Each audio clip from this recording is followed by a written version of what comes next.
Olá pessoal, aqui é o Fred Rodrigues.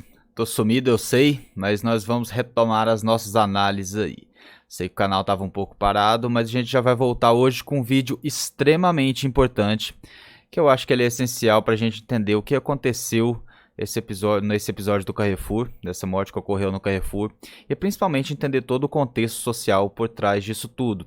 Vocês vão entender por que a esquerda se movimentou de uma forma tão sincronizada, de uma forma tão agressiva, para tentar dar uma conotação racial, né, uma motivação racial àquele crime, àquela morte.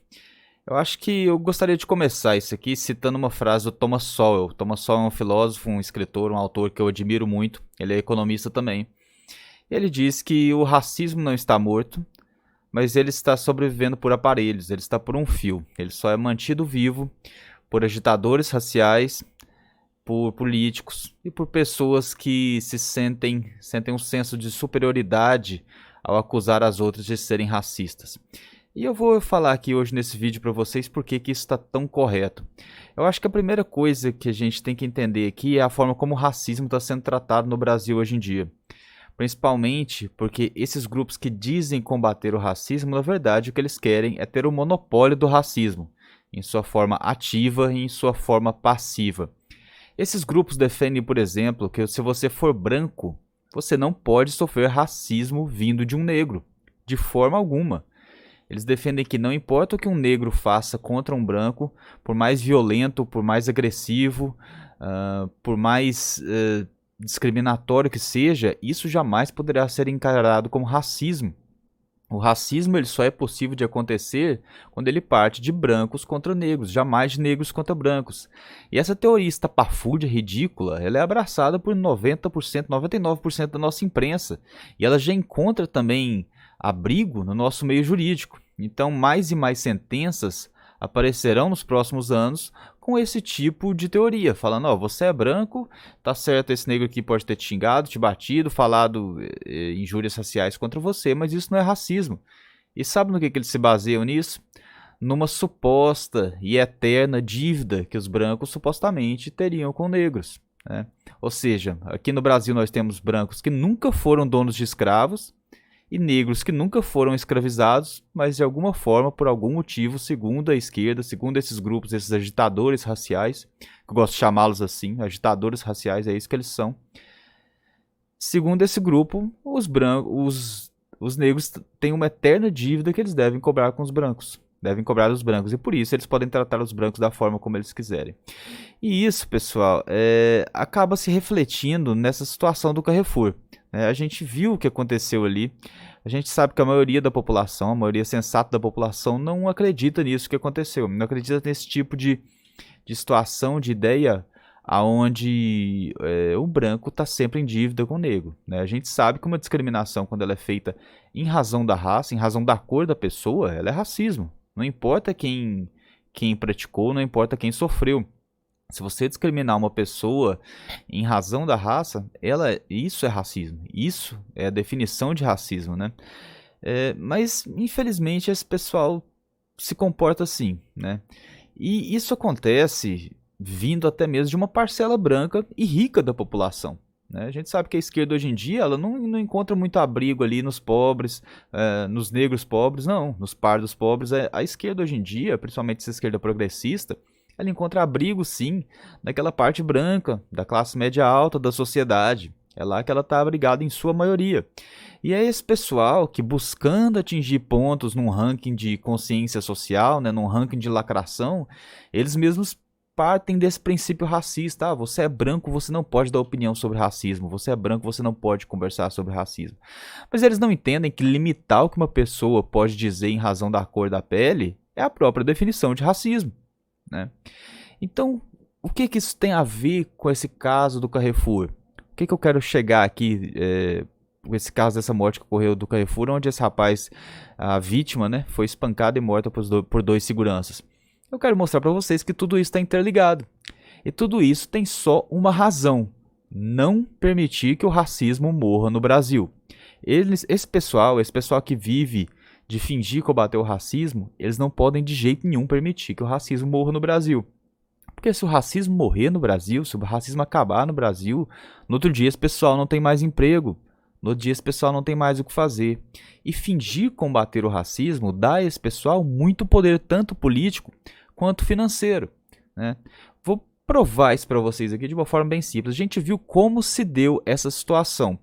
Um dia antes do Dia da Consciência Negra, né, que é um feriado que a gente já sabe que nem deveria ter razão de existir, a consciência negra não deve ser concentrada somente em um único dia, né? O negro não deve ter seu dia, não deve ter sua consciência limitada a um único dia.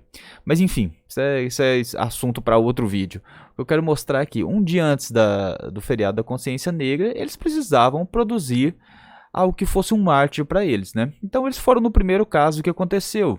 E foi esse caso onde um cidadão pardo foi agredido, foi morto, foi espancado e morto por 2 seguranças de um supermercado.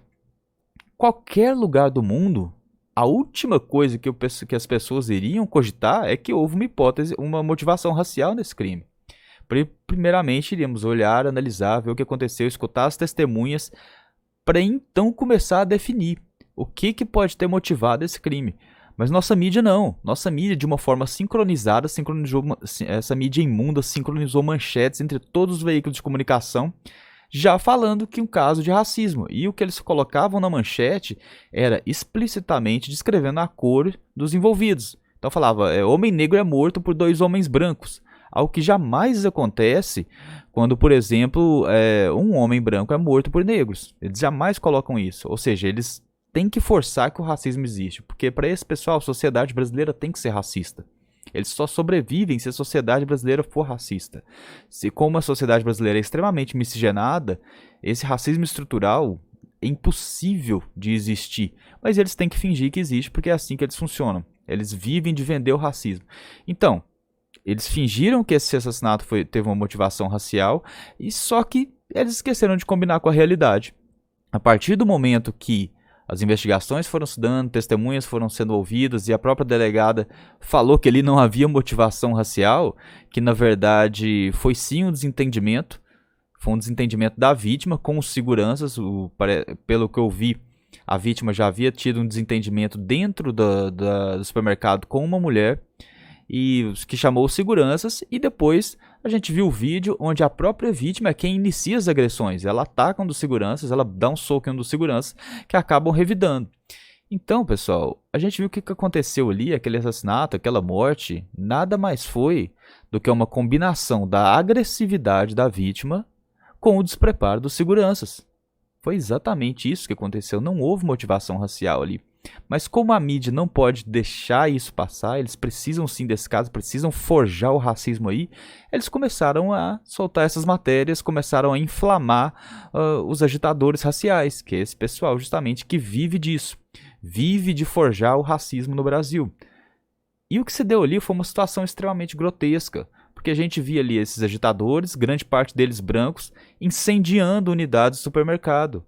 E quem estava tentando pará-los, trabalhadores negros. E é o que acontece, sempre que esses militantes raciais atuam, eles prejudicam a vida dos trabalhadores, e grande parte dos trabalhadores negros. Foi assim nos Estados Unidos, está sendo assim aqui. E por que eles precisam criar essa tensão racial, pessoal? Porque assim fica mais fácil deles dividirem o país. A esquerda só governa um país que é dividido.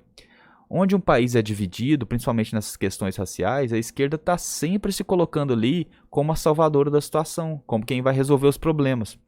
E essa própria questão do racismo, eles geram uma força política e uma força financeira muito grande, porque a empresa se sente compelida a atuar para combater aquilo ali, mesmo a empresa sabendo que não é racista. Eu não sei se vocês viram ontem a declaração do dono do Carrefour, uma declaração mais esdrúxula que eu já vi, ele ali lendo um teleprompter e ele começa já falando: eu, como homem branco privilegiado, não consigo entender essa situação. Ou seja, o cara já comprou toda a narrativa que a esquerda o impôs. Na verdade, ele nem comprou, ele já aceitou toda aquela narrativa que a esquerda impôs para ele.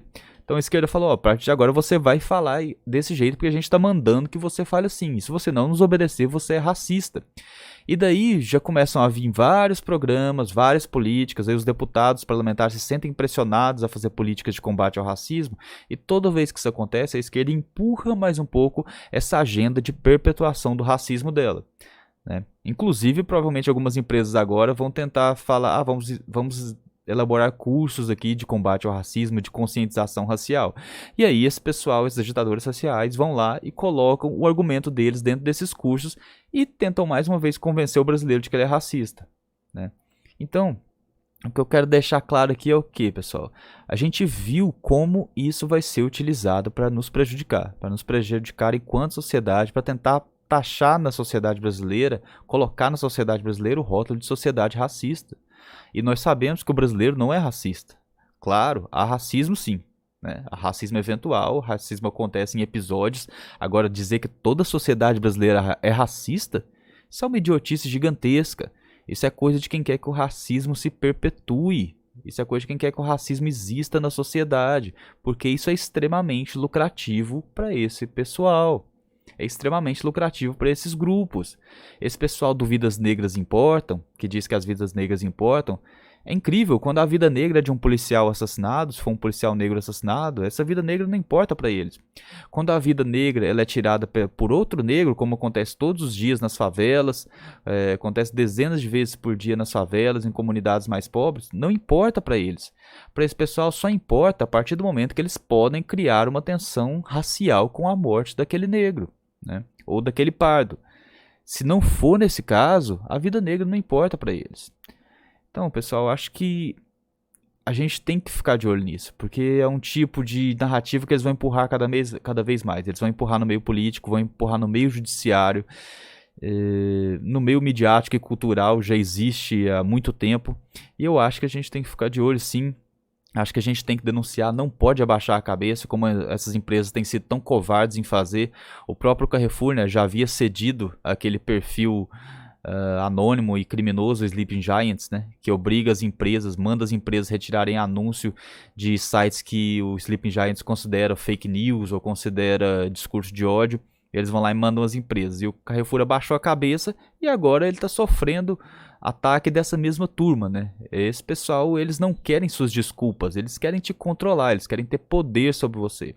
Você desculpar, pedir desculpas para eles, eles só entendem que agora ali tem um fraco, tem uma pessoa fraca, tem uma empresa fraca que eles podem controlar.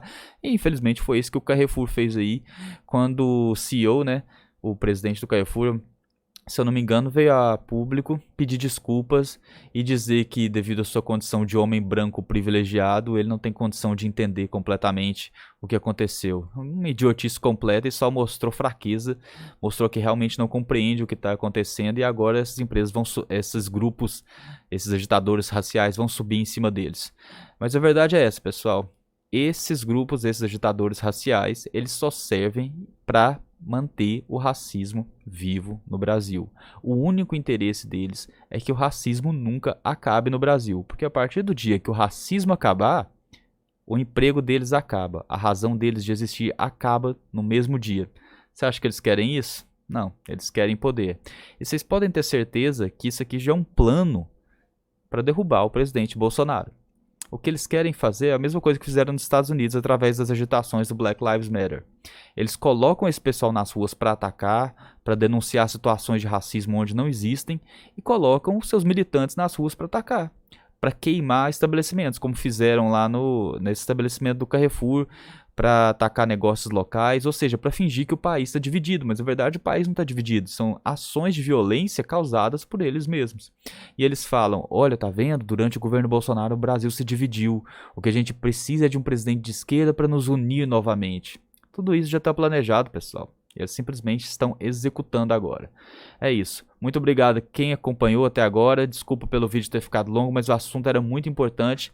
Não se esqueça de se inscrever no canal. Vai ajudar bastante a gente a crescer, vai ajudar bastante o nosso conteúdo a ser divulgado. Compartilhe esse vídeo com os amigos e eu prometo para vocês que eu não vou demorar mais para fazer vídeo assim não. Vou ter vídeo novo aqui pelo menos umas 3 vezes por semana. Muito obrigado pela companhia, pessoal. Fiquem com Deus, um grande abraço e até mais.